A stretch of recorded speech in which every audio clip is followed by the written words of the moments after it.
যে কোনো সিচুয়েশনে আপনি খেয়াল করে দেখবেন যে আমাদের যখন রাগটা হচ্ছে তখন কোনো সময়ই out of nowhere all of a sudden আমরা রেগে যাচ্ছি না। যে কোনো সিচুয়েশন বা যে কোনো ইনসিডেন্টে আমরা ধরুন জাস্ট আপনি বসে বসে কফি খাচ্ছেন, হুট করে আপনি রেগে গেলেন, এমনটি কি কখনো হয়? বা আপনি আরাম করে নেটফ্লিক্সে মুভি দেখছেন, হুট করে আপনি রাগের বশবর্তী হয়ে গেলেন, অ্যাঙ্গার আউটবার্স্ট হলো, এরকম কি কখনো হয়েছে? না, নিশ্চয়ই। প্রত্যেকটা অ্যাঙ্গার আউটবার্স্টের পেছনে একটা ট্রিগার কাজ করে, সব সময়, অলওয়েজ। যখনই আপনি রেগে যাচ্ছেন তার পেছনে একটা অ্যাঙ্গার আউটবার্স্টের পেছনে একটা ট্রিগার কাজ করে, যে ট্রিগারটা আপনাকে রাগিয়ে দিচ্ছে এবং একটা সময় গিয়ে আপনি সেই রাগটাকে ম্যানেজ করতে পারছেন না।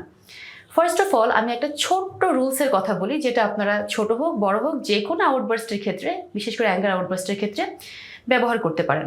নাম্বার 1, এটাকে বলছি আমরা 3P রুলস, যার প্রথম পিটা হচ্ছে পজ, সেকেন্ড পিটা হচ্ছে প্রম্পট এবং লাস্টেরটা হচ্ছে প্রেইজ। পজ, প্রম্পট এবং প্রেইজ।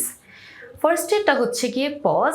যে কোনো সিচুয়েশনে, যে কোনো স্ট্রেসফুল সিচুয়েশনে যেটা আপনার কন্ট্রোলে আছে অথবা নেই, যখন আপনি বুঝতে পারছেন যে আপনি রেগে যাচ্ছেন বা আপনার রাগ হচ্ছে, ইমিডিয়েটলি রিয়াক্ট করবেন না। Reaction is always negative, right?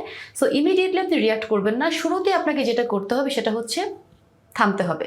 Pause, give a pause, একটু থামুন, একটু স্পেস দিন নিজেকে, জাস্ট 1 স্টেপ ব্যাক। ঠিক আছে?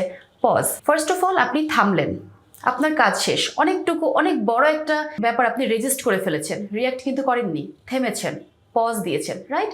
এর পরের স্টেজটা হচ্ছে প্রম্পট। প্রম্পটে গিয়ে আমরা যেটা করব সেটা হচ্ছে আইডেন্টিফাইং দ্য ট্রিগার।